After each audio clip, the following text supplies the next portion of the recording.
আমি কলকাতা থেকে গ্রামের বাড়ি যাচ্ছি, তো গাড়িতে বসে থেকে বোর হয়ে যাচ্ছি। তো এখানে আমি আসছি মেট্রো স্টেশনে মেট্রোতে উঠব। মেট্রোতে ওঠার পরে আমরা তারপরে আবার বাসে উঠব, বাসে করে যাব। তো বাসে বসে থেকে বোর হয়ে যাচ্ছি। তো সামাইন, তোমাকে একটা গল্প শোনাবো বাবা। কি গল্প? তোমাকে কি গল্প? আমাকে গল্প শুনিয়েছে একজন, তো সেই গল্পটা তোমাকেই শোনাচ্ছি, তুমি এবার শোনো। হ্যাঁ, ঠিক আছে, শোনো।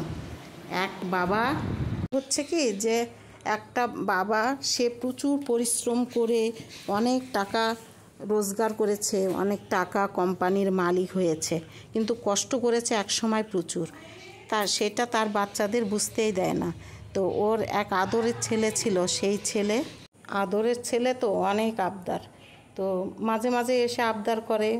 তো বাবা সেটা সব কিছু মানে নেয়। একবার বাবাকে এসে বলছে, বাবা আমাকে 5,000 টাকা দাও, আমার লাগবে, আমার পকেট খরচ, রেস্টুরেন্টে খাবো বন্ধুদের সঙ্গে। বাবা তখন টাকা দিয়ে দিল। এরকম করেই যাচ্ছে। আবার একদিন এসে বলছে, আমাকে 10,000 টাকা লাগবে। বাবা তখন ছেলের মুখের দিকে তাকিয়ে আবার দিল, বন্ধুদের সঙ্গে জন্মদিনের পার্টি দিল। বাবা চুপচাপ থেকে গেল। ছেলে যখন বাড়ি আসলো পরের দিন সকালবেলা, বাবা তখন ছেলেকে বলছে যে, ছেলেকে আমাকে এইভাবে বললে হবে না, ওকে বুঝাতে হবে কিভাবে টাকা উপার্জন করা যায়। তখন বাবা ছেলেকে বলল, বাবা আজকে আমাকে 100 টাকা তুমি রোজগার করে আনে দেখাও তো। তখন ছেলে বলছে, এটা কোনো ব্যাপার নাকি, আমি কোনো বন্ধুর কাছে কারো কাছে চেয়ে নেব কিছু? বলছে, না, কারো কাছে না, তুমি সেটা কিভাবে উপার্জন করবে তুমি জানো, তো কিন্তু কারো কাছে চাওয়া হবে না। তখন ছেলে গেল, গিয়ে সারাদিন এদিক ওদিক ঘুরছে, কোথাও রোজগারের কিছুই খুঁজে পাচ্ছে না। তারপরে তখন একটা পেল যে এক ভ্যান গাড়িতে বস্তা তুলতে হবে। সে বস্তা তুলে 50 টাকা রোজগার করলো। তখন বেলা শেষ, রাস্তায় আসছে ক্লান্ত হয়ে, তখন আর কোনো কাজ পাচ্ছে না। তখন দেখলো যে একটা ঠেলা গাড়ি নিয়ে যেতে হবে, তাহলে ওকে 30 টাকা দিবে। তো সে তখন ঠেলা গাড়িটা নিয়ে টানে 30 টাকা কামাই করে নিয়ে এসে তবু 100 টাকা পারলো না। বাবার হাতে 80 টাকা দিল। বাবা হাসি মুখে নিয়ে এবার ছেলের হাত ধরে চলে গেল বাইরে। বলছে, চলো ঘুরে আসি, খুব খুশি হয়েছি আমি টাকাটা পেয়ে। করে বাইরে নিয়ে গিয়ে নদীর ধারে গিয়ে বাবা তখন কি করলো, 1 টাকা করে ছেলেকে দিচ্ছে আর বলছে, জলে ফেলো।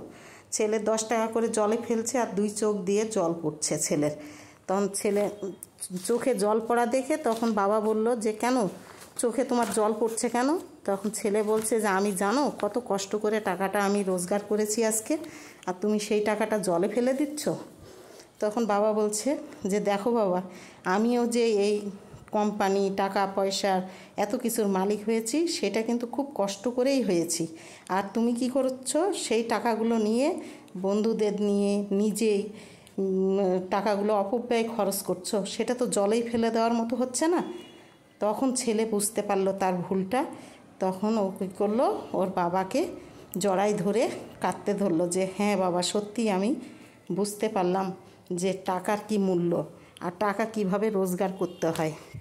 তো এইভাবে তখন ওই বাবা তার ছেলেকে শিক্ষাটা দিল যে কিভাবে, এমনি বললে তো বুঝবে না, আর বুঝাই বললেও বুঝবে না। যখন নিজে বাইরে গিয়ে পরিশ্রম করে টাকাটা রোজগার করলো, আর সেই টাকাটা আবার ওর বাবা জলে ফেলে দিল, তখন ওর ভুলটা ভাঙলো যে আমিও তো তাহলে বাবার এই কষ্টের টাকার উপার্জন টাকাগুলো আমি জলেই ফেলে দিচ্ছি।